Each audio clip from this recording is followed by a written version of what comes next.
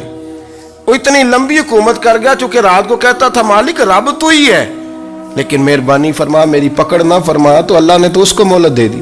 نبی پاک نے کعبہ کے سامنے کھڑے ہو کے فرمایا بیت اللہ تیری بڑی شان ہے، تیرا بڑا مرتبہ ہے، لیکن فرمایا میرے مومن کی عزت رب کی نظر میں کعبے سے بھی زیادہ ہے۔